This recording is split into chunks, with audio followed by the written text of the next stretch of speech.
viene. Y quiero decirles, hermanos, gracias por siempre el cuidado que ustedes tienen de mi persona. Gracias por esa rica comida y el pastel. El pastel fue el mejor con la foto que tenía ahí. No sé si se dieron cuenta que la foto que le pusieron, me hicieron una foto normal y me pusieron una foto. ¿Cómo se miraría el pastor a los 110 años? Yo no sé quién piensa que voy a vivir 110 años, pero creo que fue entre el pastor Chuy y el pastor Tim que lo hicieron eso por hacerme la broma, ¿verdad? Y dije yo, bueno, si me veo hacia los 110 años voy a verme súper bien, ¿eh? No, porque se miraba muy bien la foto ahí, el Oscar dentro de 55 años más, ¿verdad? Pero muchas gracias, hermanos. Estoy agradecido con ustedes por sus esfuerzos y sobre todo con Dios por los 55 años que Dios me ha permitido tener. Mi hijo también me dio un regalo muy especial que he estado esperando por muchos años, así que esta vez sí lo voy a llevar a cabo, así que después les cuento cuál es el regalo a los que no saben. Pero este viernes vamos a tener nuevamente nuestro estudio bíblico a las 6:30. Yo estoy enseñando un estudio bíblico que son las clases de crecimiento que le llamamos, que las hemos comenzado, son las formas de discipulado de nuestra iglesia.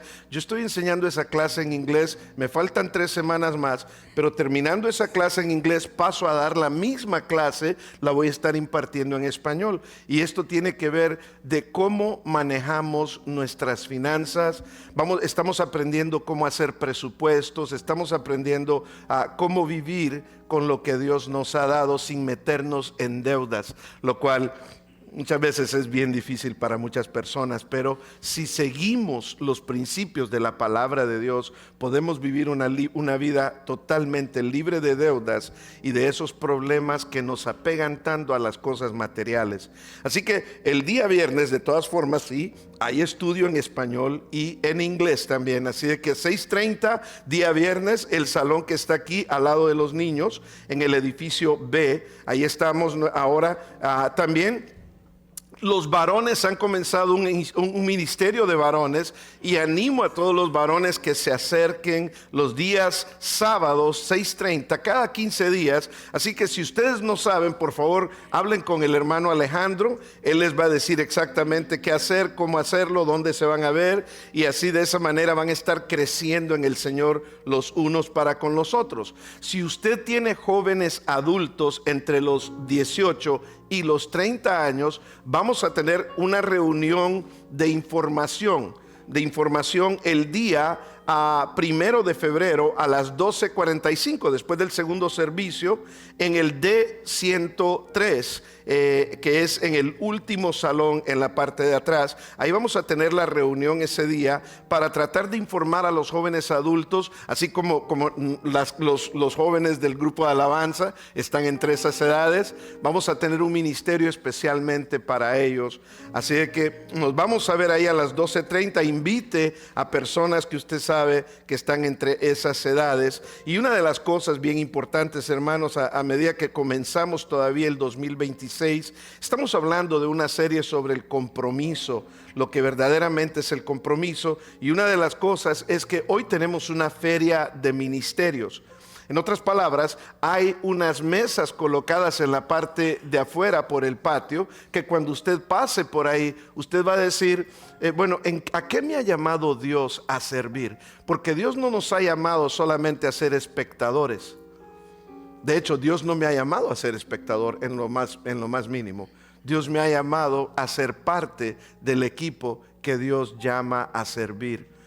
Y muchas veces podemos servir en cosas tan sencillas, pero nos complicamos la vida porque pensamos que cuando nos llaman a servir y nos dicen que hay que servir, no, yo no puedo predicar. No lo estamos llamando a predicar, no se preocupe. Eso nos toca a nosotros. Pero si Dios lo llama a predicar, queremos verlo predicar también. Si Dios lo llama a enseñar, queremos verlo enseñar. Y si Dios lo llama a barrer el patio, queremos verlo barriendo a lo que Dios lo llame a usted. Porque es a lo que Dios nos llama, no a lo que nosotros queremos. Así que esa feria de ministerios va a estar ahí para que usted no tenga excusa de decir, es que yo no sé dónde servir. Si usted no sabe dónde servir, sirve en cualquier lugar y después pruebe otro lugar y después pruebe otro, hasta que usted diga: esto es lo que me hace sentir vivo, esto es lo que realmente siento que me da significado a mi vida. Y entonces usted va a decir: aquí es donde Dios me quiere. Y eso es lo que nosotros queremos, porque una iglesia, un cristiano que no sirve, dijo una vez un predicador, un cristiano que no sirve, ¿qué creen ustedes que dijo? Un cristiano que no sirve, no sirve. No, no es cierto, hermano. Eso dijo un predicador una vez, no es broma, ¿eh? Así dijo. Y dije yo: ¿qué? No. Pero es animarlos a que ustedes sirvan, hermanos. Y si de esa manera los animo, pues muy bien. Una última cosa es que nuestro hermano Frank y nuestra hermana Claudia les quieren dar el agradecimiento desde lo más profundo de sus corazones por la ofrenda que recogimos en la necesidad que ellos tuvieron esta semana anterior. Pudimos hacerlo gracias a todos aquellos que dieron sacrificialmente desde lo más profundo de su corazón. También el agradecimiento viene de ahí, hermanos. Así que el hermano Frank, quería él decir algo, pero él dice: no, es que mi idioma, no, habla, sí, habla portugués, pero su portugués, como él es de Portugal, no de Brasil, el portugués de Portugal es un poco diferente y se entiende muy bien. Así que cuando ustedes lo vean, platíquenle y él les va a entender todo lo que ustedes le digan a él. Y igual y viceversa, ustedes les van a entender, solamente póngale atención y le va a entender, pero están agradecidos. Así que, habiendo dicho eso, somos una iglesia también, somos una iglesia, gracias hermana Claudia, gracias. Somos una familia en el Señor, y como familia en el Señor somos una iglesia que también practicamos la generosidad para con aquellos que están necesitados. Hablando de generosidad, también es importante que seamos dadivosos para con Dios, porque de eso muchas veces podemos ayudar a otras necesidades. Voy a pedir a nuestros hermanos ujieres que pasen a la parte de enfrente, y habiendo dicho esto, pedirle a nuestro hermano Giovanni. Vamos a ver, nuestro hermano Giovanni no está por aquí, ¿verdad? Pensé que era, sí, pero aquí está. Voy a pedirle al hermano Giovanni que nos lleve en oración en este momento. Nos ponemos de pie, hermanos, y oramos dándole gracias al Señor por el día de hoy. Hermano Giovanni. Padre bueno, gracias porque nos has permitido, Señor, estar una vez más en tu casa, glorificando tu santo nombre, Señor, con nuestras ofrendas, Señor, y nuestros diezmos. También te glorificamos y te decimos que te amamos, Señor. Queremos entregarnos, Señor, totalmente a ti en todas las áreas de nuestras vidas, Señor. Y esta es una manera, Señor, de decirte que te amamos, dándote lo que a ti te pertenece, Señor. En tu casa, Padre, nunca falte lo necesario. Señor, provee para aquel que no tiene, y bendice, Señor, al siempre uno, como tu palabra lo dice, Señor, a cada uno de los que da. En el nombre de Jesús, amén y amén.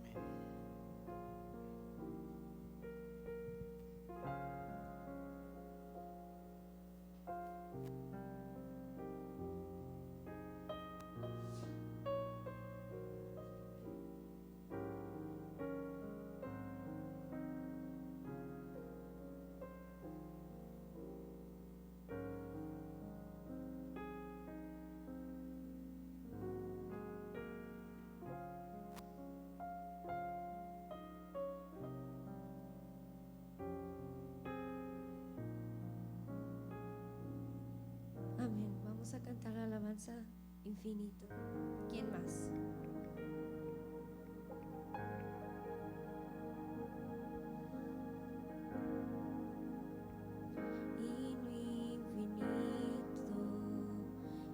Eres eterno, mas escogiste su medio en mi interior, sanaste mi dolor, el del amor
¿Quién más es digno?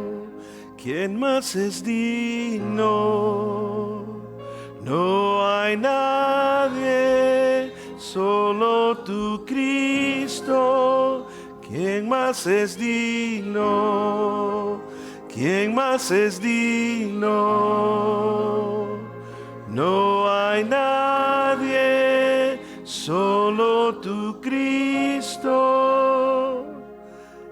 Señor, solamente tú eres digno, Señor.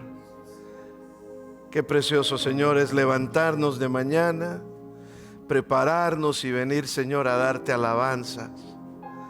Venir a cantarte, Señor, y venir a darte, Señor, una serenata de amor. Ese amor, Señor, que hemos experimentado en nuestras vidas. Porque tú nos amaste primero, te amamos a ti, Señor. Tú tomaste la iniciativa, tú eres el Dios que nos ha amado tanto. Por eso solo tú eres digno, Señor. Nadie más. Solo tú digno de adoración. Nadie más. En el nombre de Cristo Jesús oramos. Y la iglesia del Señor dice: amén, amén. Qué bendición. Qué bendición. Pueden tomar asiento. Gracias al grupo de alabanza. Gracias por ministrarnos de una manera tan preciosa como lo hacen siempre. Vamos a abrir nuestras Biblias en el libro de, si usted no tiene su Biblia, tiene su bosquejo, y si no tiene su Biblia y su bosquejo, los versículos, parte de los versículos van a aparecer en la pantalla también. Pero hemos estado llevando una serie que le hemos titulado Compromiso.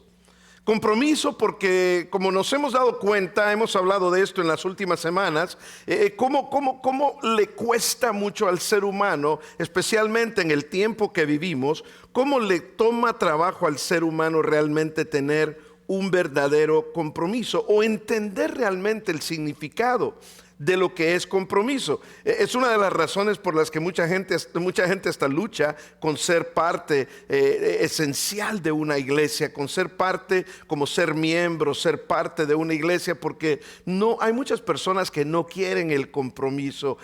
Y entonces quiero que hablemos hoy sobre el compromiso. Hemos hablado del compromiso para con Dios.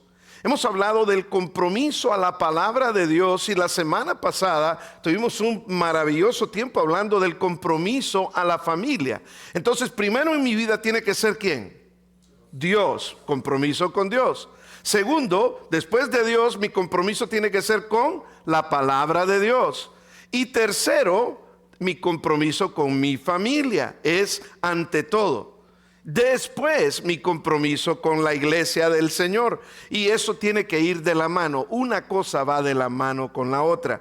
Pero el tema de hoy le hemos titulado Compromiso con la iglesia, pero como subtítulo le hemos puesto Arraigados en un solo lugar, donde personas quebrantadas o personas rotas podemos construir juntos. Donde personas que estamos dañados, tenemos daños, tenemos quebrantamientos, tenemos roturas en nuestro corazón, pero en este lugar, si nosotros echamos raíces, si nosotros nos establecemos bien, juntos podemos ir construyendo una vida nueva en Cristo. Así que en Hechos capítulo 2, versículo 42 al 47, vamos a darnos cuenta de algunos principios que la iglesia del Señor nos enseña. Y antes de leer ese texto, quiero decirle que la iglesia del Señor nunca fue diseñada para ser un lugar donde solamente personas perfectas se reúnen para aparentar. La iglesia no fue diseñada para donde personas que aparentan ser perfectas se reúnen. Fue diseñada para ser un lugar donde personas como usted y como yo, personas que traemos situaciones desde mucho tiempo, personas que traemos quebrantamientos, personas que traemos roturas en nuestra vida, fue diseñada para nosotros, para que permanezcamos el tiempo suficiente en la iglesia, o sea, el resto de nuestras vidas, para que Dios restaure a cada uno de nosotros. Pero Dios quiere restaurarnos en unidad, Dios quiere restaurarnos juntos. Cuando Jesús comenzó a edificar su iglesia, Quiero darles, no sé si ustedes sabían que Jesús no comenzó con líderes pulidos, ni comenzó con familias impecables. Todo lo contrario, comenzó con personas comunes, imperfectas. Comenzó la iglesia con personas rotas, heridas, personas que habían fallado. Hay personas que dicen, no, yo no voy a la iglesia porque nada más dentro de la iglesia no va a hacer que se caiga la iglesia. Y es como que no. ¿Qué piensan de la iglesia? ¿Que vienen personas perfectas? No, la iglesia es el lugar perfecto para nosotros que somos personas tan imperfectas. Jesús comenzó con ese tipo de personas, la iglesia. Personas que habían fallado, personas que dudaron de Jesús, personas que negaron a Jesús como Pedro, dudaron de él como Tomás. Personas que habían discutido, que habían luchado unos con otros, que se habían peleado. Sin embargo, algo poderoso estaba sucediendo en la iglesia en el libro de los Hechos, cuando la iglesia nace, cuando la iglesia comienza. Algo más grande que el quebrantamiento o que las roturas que ellos traían estaba en acción. Ellos se arraigaron a un solo lugar. Y se comenzaron a reunir como creyentes en un solo lugar, en una ciudad. Y en ese lugar, las personas que eran personas rotas, quebrantadas de corazón, comenzaron a reconstruir juntos sus vidas. Ese lugar, ¿saben cómo se llamaba? La iglesia. Ese lugar se llamaba la iglesia. Las cosas no fueron fáciles para la iglesia del Nuevo Testamento. Pero para eso existe la iglesia. Para que vengamos juntos y juntos comencemos a ayudarnos a reconstruir nuestras vidas a través del estudio de la palabra de Dios, a través de la oración. Para la iglesia del Nuevo Testamento esto no fue fácil. Se convirtieron en una iglesia, en una gran iglesia. Pero antes de eso se convirtieron en una iglesia grande en un solo día. Dice la palabra de Dios que 3,000 personas se convirtieron en un día. ¿Qué haríamos nosotros si de repente aquí entraran 3,000 personas en un solo día? No sabríamos qué hacer. Y estas personas provenían de diferentes regiones del mundo, tenían diferentes culturas, diferentes idiomas. Era una iglesia multicultural. Pero esta iglesia, cuando se comenzaron a reunir, se sacrificaron. Muchos de ellos fueron perseguidos, algunos incluso perdieron la vida por el nombre del Señor Jesús. Pero a pesar de todo eso, estos cristianos que se reunieron en la primera iglesia no se rindieron, no se esparcieron de un momento a otro, no retrocedieron, sino que avanzaron con la misión que Dios les había dado. Y por causa de eso, la primera iglesia fue un grupo de personas que llevó al mundo, puso al mundo de cabeza a la primera iglesia. Fueron personas que fueron sanando poco a poco en sus corazones, pero para eso tenían que ser parte del cuerpo, parte de la iglesia. Usted no puede decir de que una mano, si usted es la mano en el cuerpo de Cristo, no puede cortar la mano, dejar la mano por allá y que se vaya el cuerpo por otro lado y la mano va a sanar sola. No, la iglesia está para que nos juntemos y podamos sanar juntos. Podamos edificarnos juntos. Si usted quita una parte de su cuerpo, esa parte no va a sanar solo porque usted la quite. Y eso era lo que la iglesia hacía al principio. Y la razón por la que hacían estas cosas eran diferentes, eran personas imperfectas, pero eran diferentes y lograron hacer tanto bien en su mundo, en sus familias, en sus comunidades. ¿Saben ustedes por qué? La respuesta se puede resumir en una sola palabra: compromiso. Eran imperfectos, pero tenían compromiso. El autor del libro de los Hechos, Lucas, no nos deja adivinando cómo era ese compromiso.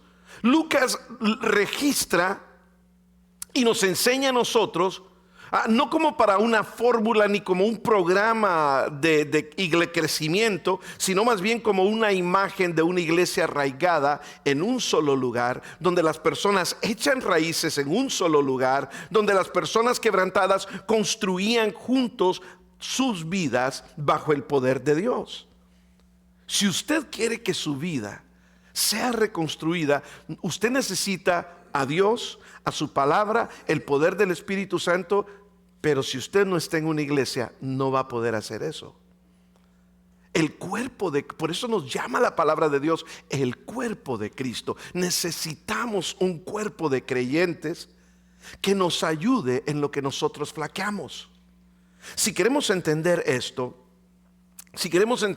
cuando vemos esto que el autor de los Hechos nos dice eso, si queremos entender qué hizo a la iglesia primitiva tan fuerte, tan unida, tan efectiva, necesitamos regresar al momento en que todo esto comenzó. Y vamos a leer aquí en Hechos. Ustedes lo tienen en sus bosquejos, ¿ok? Creo que eso no va a aparecer aquí, pero lo tienen en sus bosquejos. Vamos a leer en Hechos, léalo desde sus bosquejos, donde dice: y se dedicaban continuamente ¿a qué? Lo primero que hacía, fíjense que la iglesia se dedicaba a las enseñanzas de los apóstoles, o sea, al estudio de la palabra de Dios. Y después de eso dice que se dedicaban a la comunión, número 2, y al partimiento del pan, y se dedicaban también a la oración. Eso era lo que la iglesia primitiva hacía.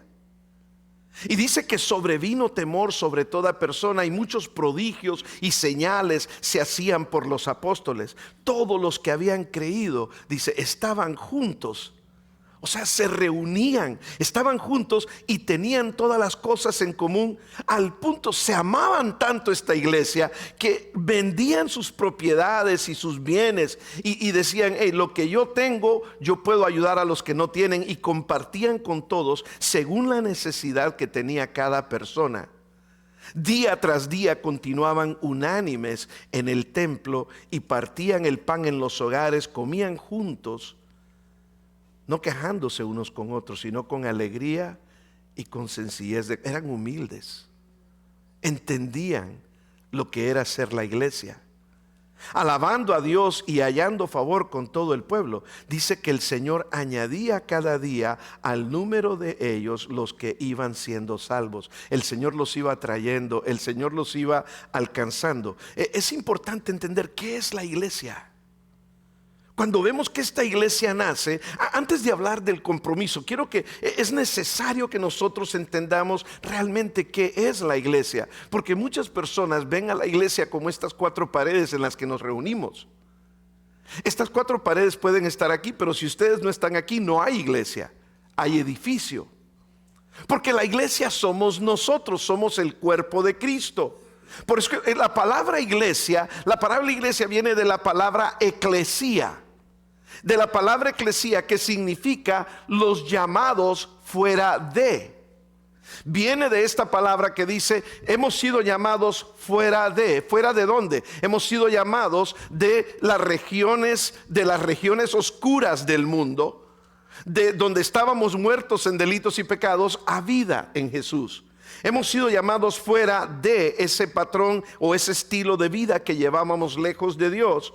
También eclesía puede ser traducido como el pueblo apartado de Dios o para Dios con un propósito específico. De una forma más sencilla, lo han llamado la asamblea. La iglesia es una asamblea que se reúne específicamente con un propósito. En otras palabras, cuando usted no es parte de la iglesia está incompleta, porque hemos decidido no ser parte de la iglesia. O cuando usted no viene simplemente porque no le da la gana venir y usted dice: tengo otras prioridades. Usted le está dando prioridades a otras cosas que muchas veces no tienen nada que ver con Dios. Y yo entiendo que hay cosas que a veces tenemos que hacer, pero tenemos que ser parte de una iglesia. Si queremos sanar en nuestra vida, si queremos crecer en nuestra vida, no podemos crecer solos. Es como cuando usted quiere hacer carne asada. ¿Quiere hacer carne asada? Usted no agarre el carbón y pone un carbón allá y otro pedacito de carbón allá y otro pedacito. No, usted quiere que todos los carbones estén juntos, porque juntos van a asar la carne, ¿sí o no? Ya les dio hambre, ¿verdad? Ya sabía.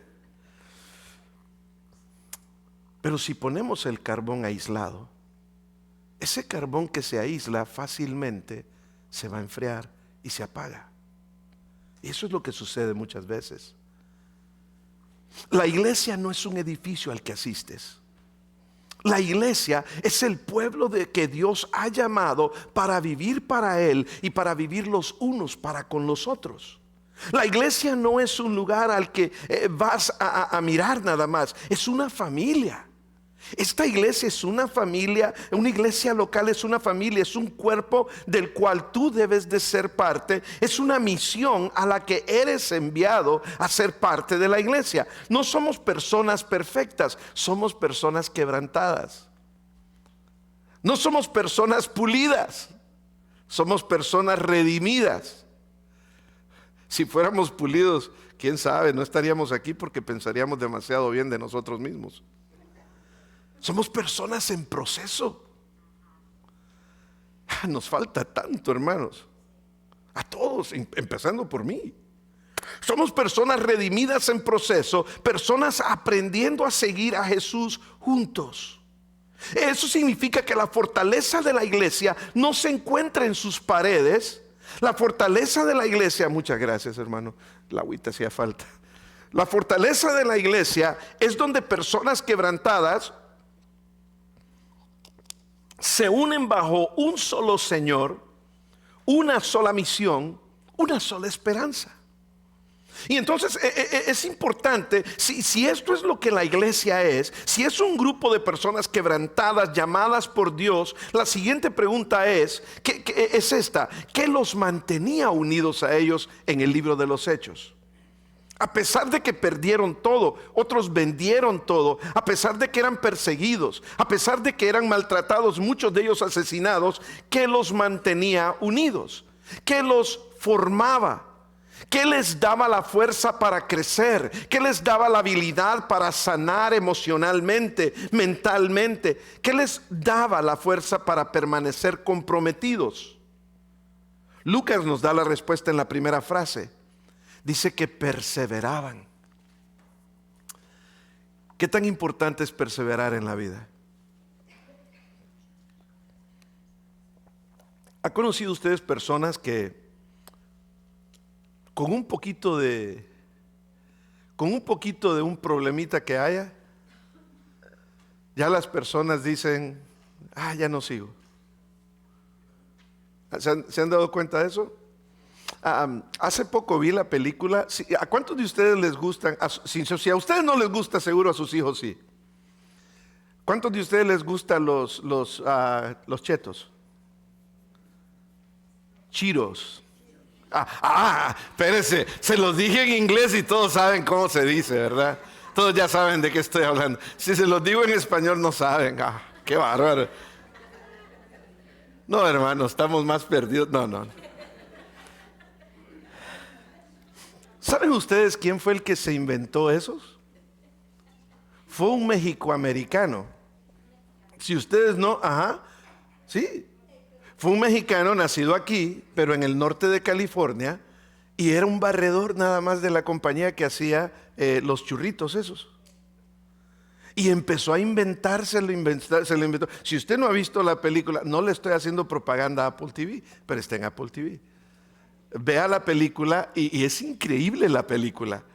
Porque a este tipo siempre le decían no, a todos le decían que no, y él seguía insistiendo. Y se fue con la esposa y agarraron no sé de qué lo sobró de un lado y lo fueron a hacer y lo convirtieron y no les funcionó. Y no se dio por vencido hasta que logró crear ese producto que hoy día es muy vendido. Hoy en día no es el barredor de la compañía, es una de las personas más altas en la compañía. También el primer mexicano que fue al espacio. Si no han visto esa película, van a decir, ¿cómo ve películas el pastor? No, me gusta ver películas que son historias reales, porque son inspiradoras. El que fue al espacio, ese hombre mandó aplicaciones a la NASA por 11 años. Y pensaban, este no va a ser más inteligente que este, solo porque era mexicano, porque era latino. Así pensaban. No, el tipo siguió insistiendo. Es más, cuando llega al trabajo por primera vez, la mujer que está de recepcionista le da las llaves del limpiador. Él no le dijo, soy ingeniero. Muy humilde él, pero su esposa, su familia lo apoyó y fue el primero que fue al espacio. Pero para eso tuvo que hacer ¿qué? Perseverar. No te puedes rendir. No te puedes rendir a la primera. Y la iglesia primitiva, la iglesia del libro de los Hechos, nos da un gran ejemplo a nosotros.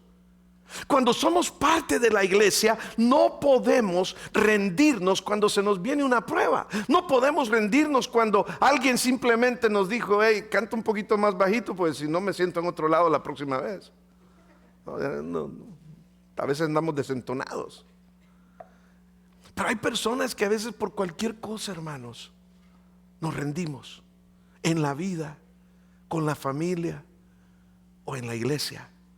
Ellos perseveraban. Este era un grupo de personas que eran un grupo de personas imperfectas, pero se arraigaron a la iglesia, se arraigaron a un solo lugar. Construían juntos porque estaban comprometidos con la misión de Dios. Y lo primero a lo que se dedicaron estas personas, ¿a qué estaban comprometidos primero? Número uno, estos estaban comprometidos con la palabra de Dios. Estaban comprometidos con la palabra de Dios y con la oración. Y dice ahí, perseveraban.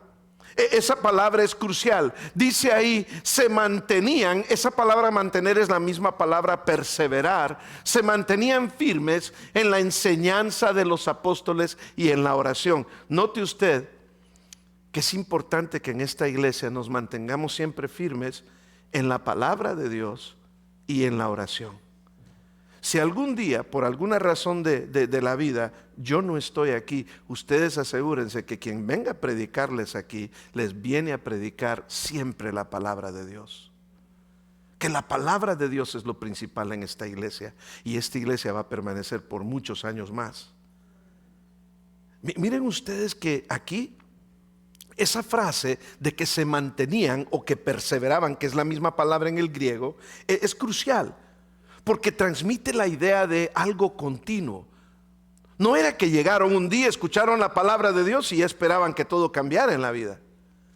No, se mantenían día tras día, se mantenían y perseveraban continuamente, no ocasionalmente, no solo por emoción, sino de manera constante. La iglesia primitiva tenía una devoción inquebrantable a las Escrituras.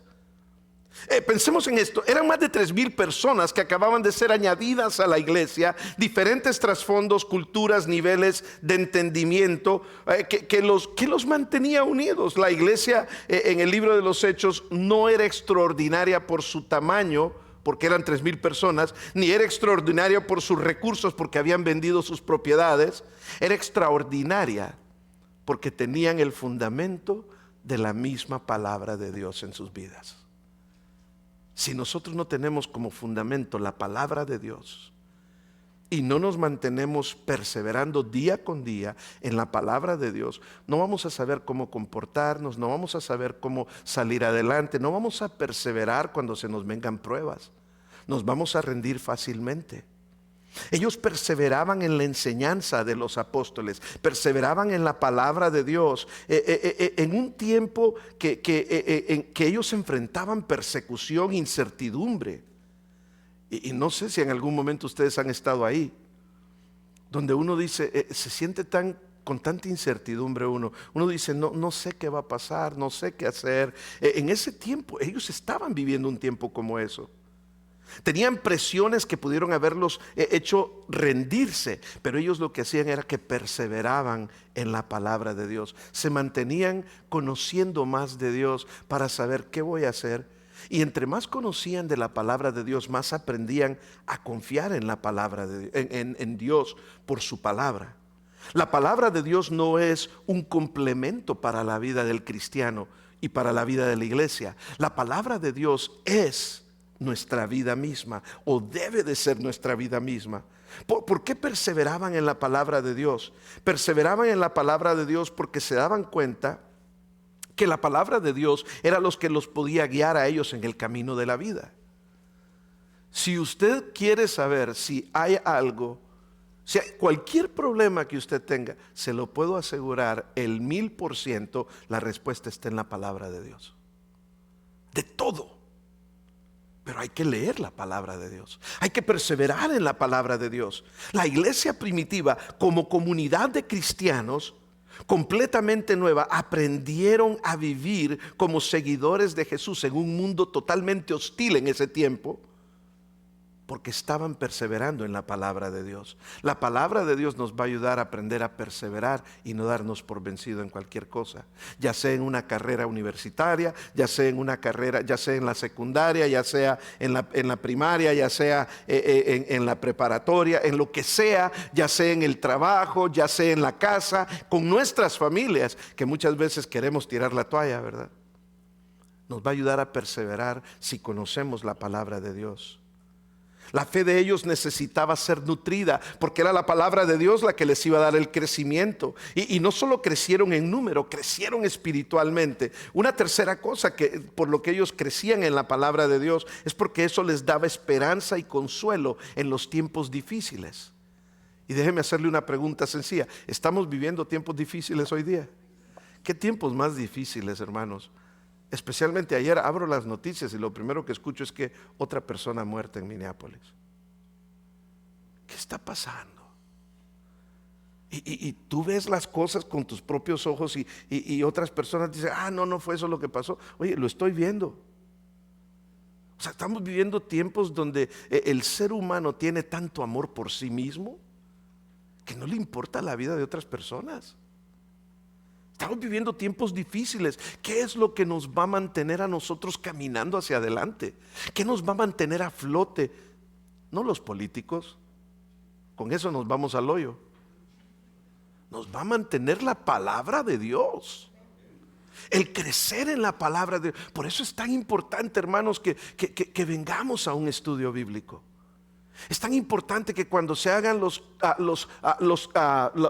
clases de crecimiento también en español, vengamos y seamos parte de eso. Cuando todo alrededor se sentía inestable para la iglesia en el libro de los Hechos, la palabra de Dios los enraizaba en sus corazones y los estabilizaba, les daba estabilidad para la vida. Si hay algo que hay en la vida, es mucha inestabilidad. Hay mucha inestabilidad en la vida, pero ¿qué hace que una vida sea estable? La palabra de Dios.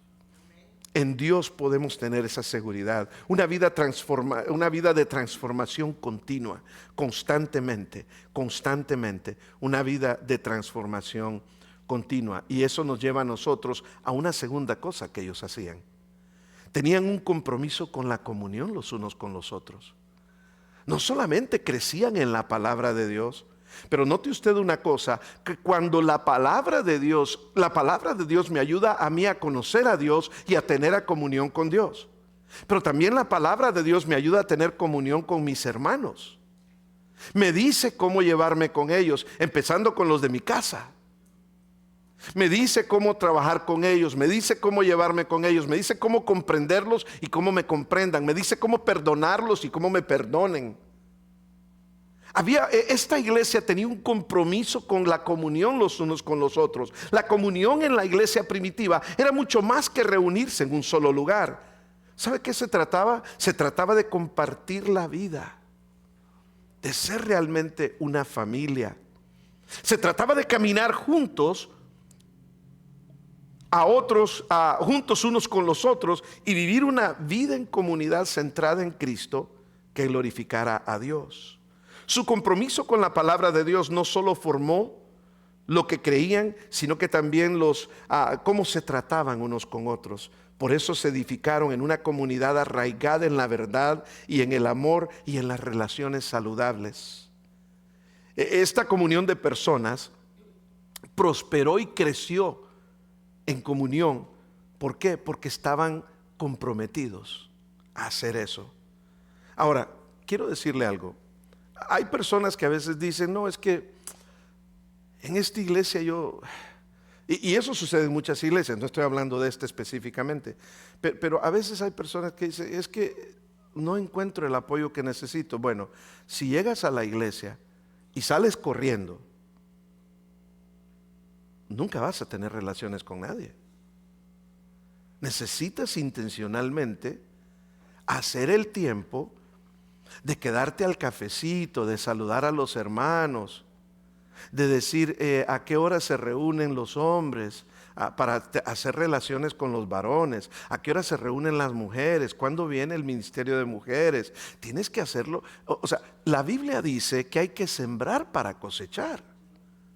Si yo quiero recibir relaciones significativas que me ayuden a caminar mejor, con las que yo pueda decir, hoy estoy teniendo una lucha, estoy teniendo dificultad, puedo hablar con mi hermano, puedo hablar con el hermano Alejandro y compartirle, porque sé que él no me va a criticar, sino que va a orar por mí. La hermana viene y la hermana dice, yo sé que no me va a criticar, yo sé que va a hablar por mí, va a orar por mí. Pero cuando hacemos eso, tenemos que hacerlo cuando nosotros empezamos a desarrollar relaciones. Yo tengo que sembrar para poder recibir. Entonces debo de desarrollar esa relación. El compromiso de la iglesia primitiva con la comunión no era un accidente, era intencional, era intencionalmente. Y hay algunas cosas, vemos por qué la comunión fue esencial para los primeros creyentes cuando leemos la palabra de Dios. Era vital para ellos y es vital para nosotros hoy en día. ¿Por qué? Porque la comunión fortalece relaciones. Mientras usted no se conozca bien con otras personas, y entre más la iglesia vaya creciendo, más difícil va a ser a veces tener comunión, pero podemos irnos conociendo.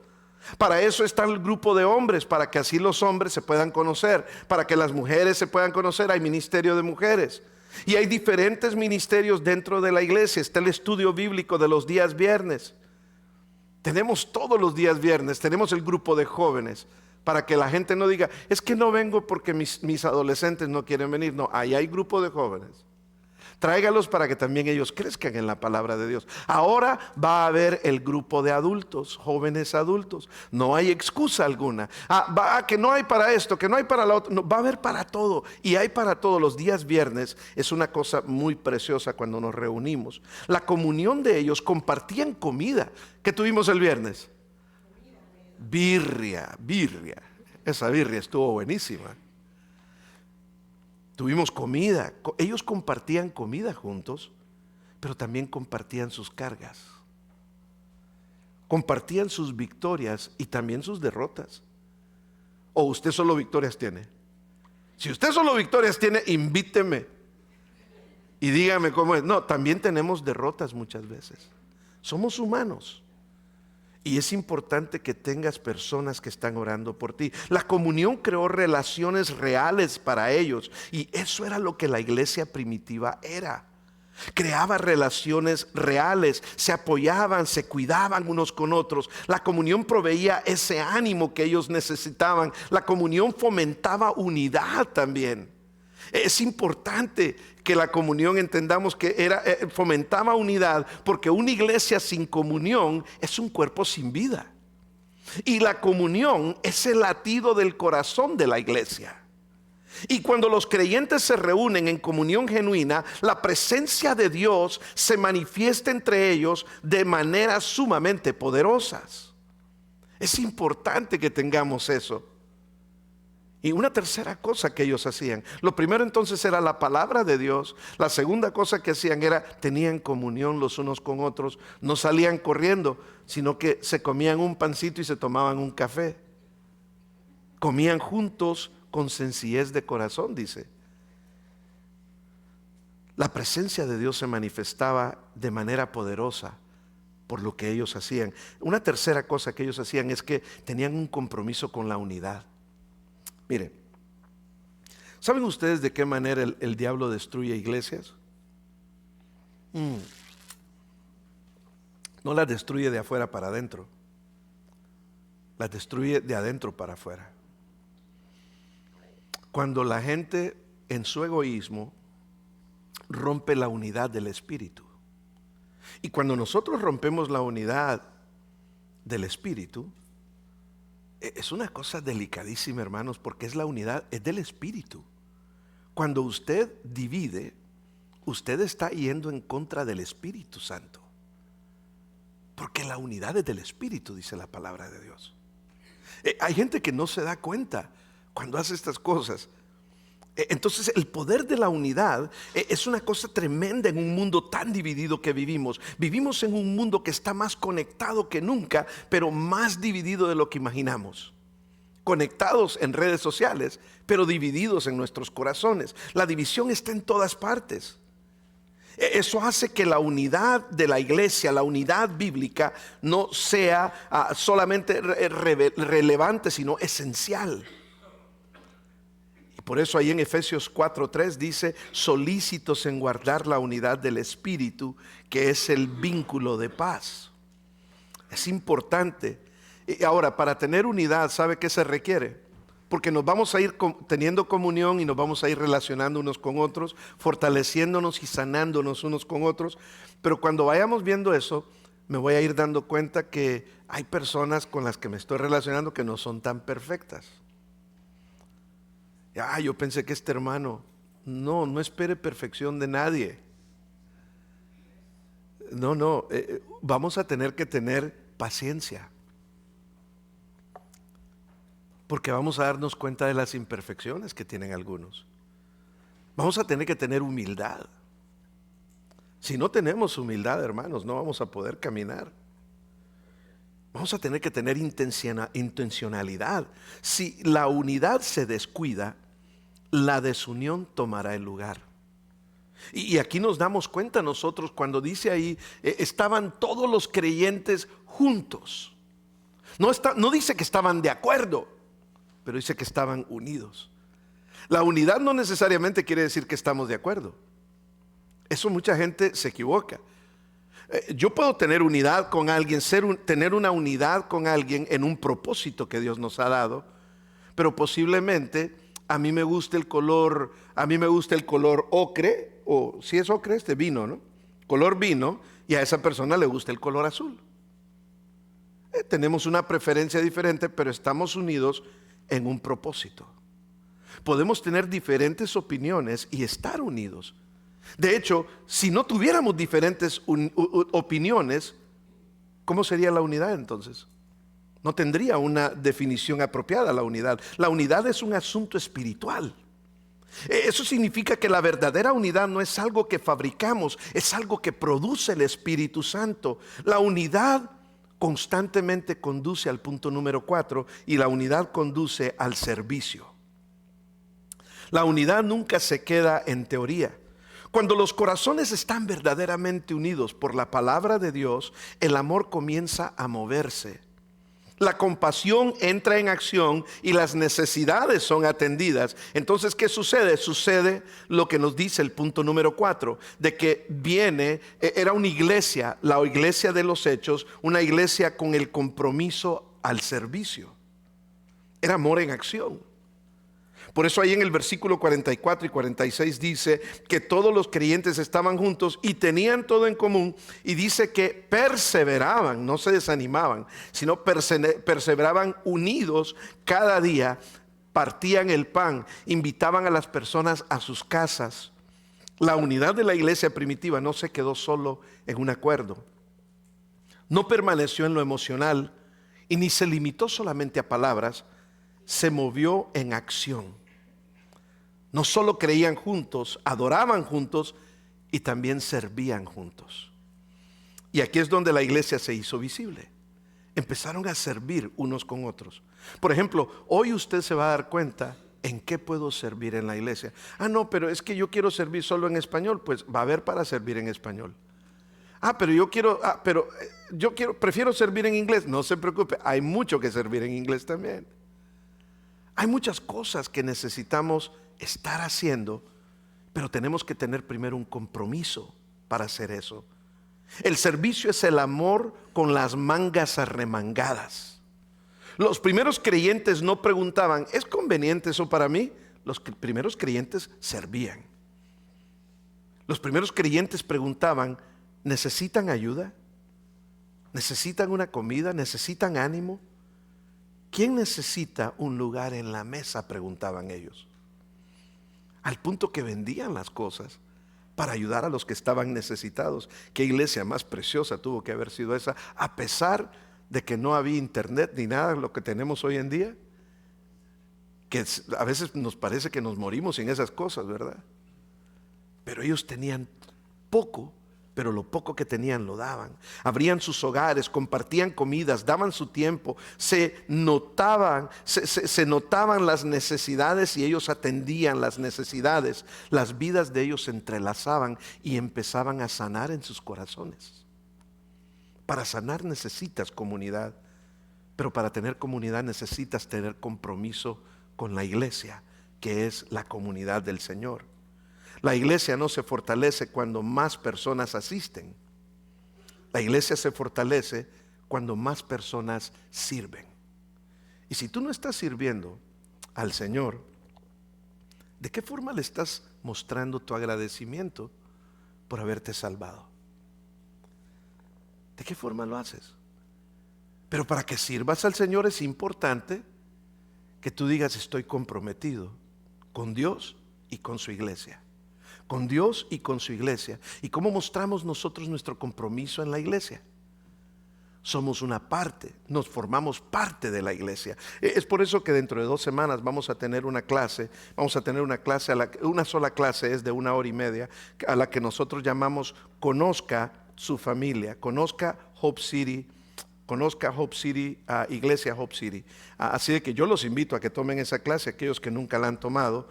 Eso es sumamente importante, hermanos. Una familia no se define por un apellido, sino por compartir sus responsabilidades.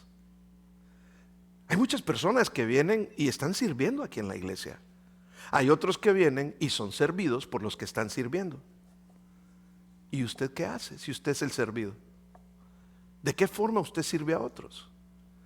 Más bien, ¿de qué forma usted sirve a Dios? A través de servir a otros. Así que la familia no se define por el apellido, se define por las responsabilidades. De la misma manera, una iglesia no se prueba por la asistencia, sino por la participación. No sabes que perteneces a una familia cuando te sientas a la mesa, sino cuando ayudas a servir la mesa. Número 5. Tenían un compromiso con la generosidad.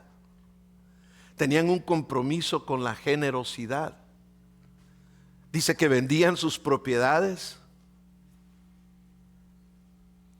y sus bienes y los repartían según cada uno tenía necesidades. Obviamente no les estoy diciendo vayan a vender sus propiedades, pero lo que sí les estoy diciendo es que a veces Dios nos da más para que podamos compartir con los que no tienen lo que nosotros sí tenemos.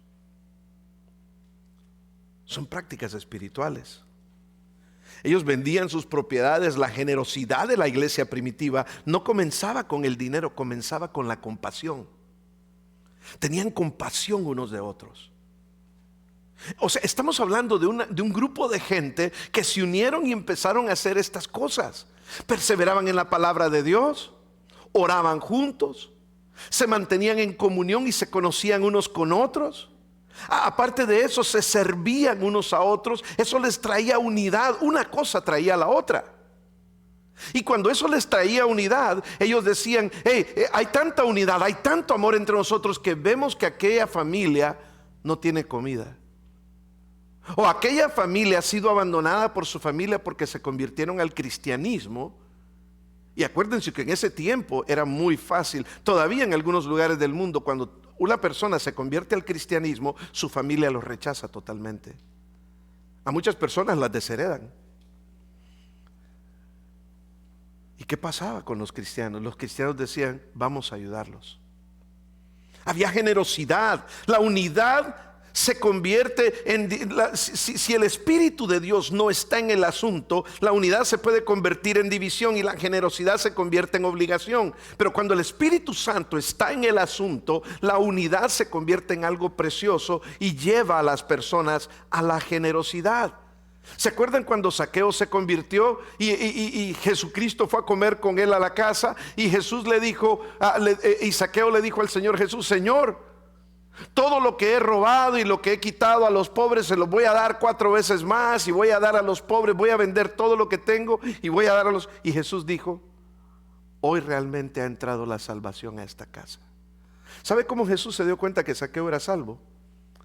Porque Zaqueo estuvo dispuesto a soltar las cosas materiales de su corazón. Como a veces el materialismo nos evita que tengamos una gran relación con Dios, ¿verdad? Por eso Cristo dijo que debemos de tener cuidado, que no podemos servir a dos señores. Y solo puso a Dios y ¿a quién? Y al dinero. Porque si tú adoras el dinero, no estás adorando a Dios. Tienes esas dos opciones. Y cuando adoras a Dios te das cuenta que todo lo que tienes es de Dios, y que cuando Dios te da de más, no es para que se pudre en el banco. Cuando Dios te da de más, es para que ayudes a aquellos que tienen necesidad. Sí, tienes que tener una reserva siempre. Y todo eso ustedes lo van a aprender en la clase de finanzas. Hay que ser sabios, administradores, no de lo que es mío, porque nada es mío, de lo que es de Dios. Y por último, para concluir en esta mañana, podemos ver aquí en el versículo 47 que como resultado del comportamiento que ellos tenían, dice que el Señor añadía cada día a la iglesia los que iban siendo salvos. O sea que había un compromiso de compartir con otras personas. ¿Cuándo fue la última vez que usted compartió de Cristo con alguien? ¿Cuándo fue la última vez que usted invitó a alguien a la iglesia? ¿Cuándo fue la última vez que usted le dijo, mira, yo he encontrado esperanza, te animo a que vengas conmigo? Ellos compartían con las personas quebrantadas la esperanza que encontramos solamente en Jesús. Testificaban de una vida transformada y el Señor iba añadiendo a las personas. Dice que el Señor añadía, ¿por qué? Porque las personas estaban observando a los que decían ser cristianos. Vieron a personas quebrantadas, amándose unos a otros, perdonándose, sirviéndose, sacrificándose, y llegaron a la conclusión, si Dios puede hacer esto con ellos, quizás también Dios lo pueda hacer conmigo. Era evangelismo relacional de lo que hablábamos el día viernes. Las personas pueden dudar de nuestras palabras. Le puedes decir todo lo que quieras de Dios a alguien y la gente puede dudar de tus palabras, pero las personas no tan fácilmente pueden negar cuando ven una vida transformada. Cuando ven que tu vida está cambiando, las personas son impactadas. Una herida sanada no necesita explicación, porque una herida sanada cuenta su propia historia. De la misma manera en que una vida sanada apunta naturalmente a Jesús. Cuando tu vida va sanando, eso apunta naturalmente a que Jesús es el que te está sanando. Y es importante que nosotros hagamos siempre el esfuerzo de decirle a otras personas, vamos a la iglesia, te invito a escuchar la palabra de Dios. A un compañero de trabajo que tal vez nota tu paz, a un vecino que ve tu generosidad, a un amigo que experimenta tu perdón porque tal vez te ofendió y tú lo perdonaste. Entonces las personas se preguntan, ¿qué es diferente en ti? Y tú le puedes decir, pertenezco a una comunidad de personas quebrantadas, de personas imperfectas, pero que estamos bajo la autoridad de un Dios perfecto. Y creemos en la palabra de Dios. Y porque creemos en la palabra de Dios, crecemos en ella y crecemos en unidad y tenemos comunión, y la unidad nuestra y la palabra de Dios nos ayuda a sanar los unos con los otros. La iglesia del libro de los Hechos no era perfecta. Estaban unidos a pesar de que eran quebrantados y rotos. Tenían diversidad, vivían bajo presión, pero estaban comprometidos. ¿Comprometidos con qué entonces? Estaban comprometidos con la palabra de Dios, estaban comprometidos con la oración, estaban comprometidos con la comunión, estaban comprometidos con la unidad, estaban comprometidos con el servicio, con la generosidad, y estaban comprometidos con hablarle a otros de Cristo e invitarlos a sus reuniones. Y Dios usó su compromiso, no sus imperfecciones. Dios iba sanando sus imperfecciones, pero usó el compromiso a pesar de sus imperfecciones para irlos sanando e ir alcanzando también al mundo. Personas quebrantadas, pero arraigados en el amor de Dios, aún pueden construir un hermoso lugar juntos. Pongámonos de pie. Y yo quiero que ahí donde usted está, si usted tiene una relación verdadera con Dios, yo quisiera pedirle que usted le diga al Señor el día de hoy: Señor Jesús,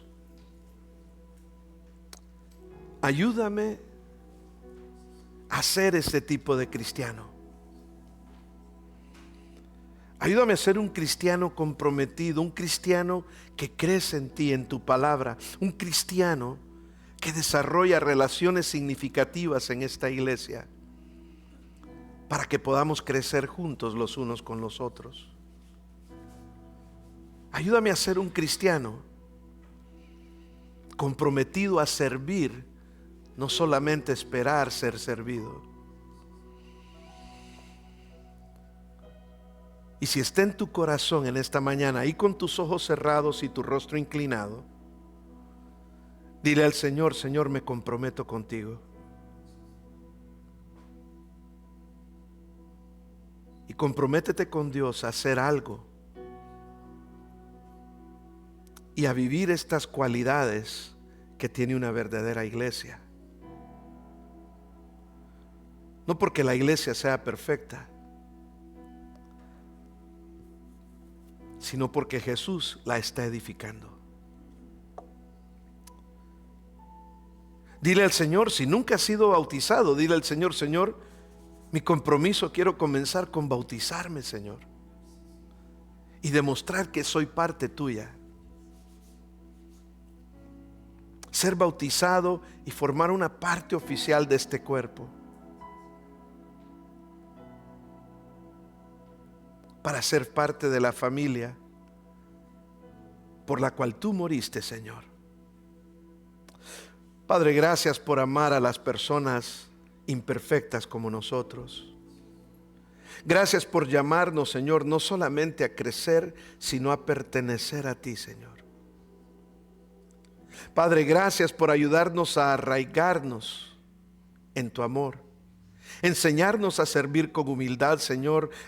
Damos nuestros corazones, Señor, a ti para poder ser personas generosas. Y haz que nuestras vidas reflejen claramente tu gracia, Señor. Usa nuestro quebrantamiento para señalar a otros la esperanza que hay en ti, Señor. Usa nuestro compromiso para edificar algo eterno, Señor. Nos ponemos en tus manos una vez más el día de hoy. En el nombre de Cristo Jesús oramos, Señor. Y la iglesia del Señor dice: amén.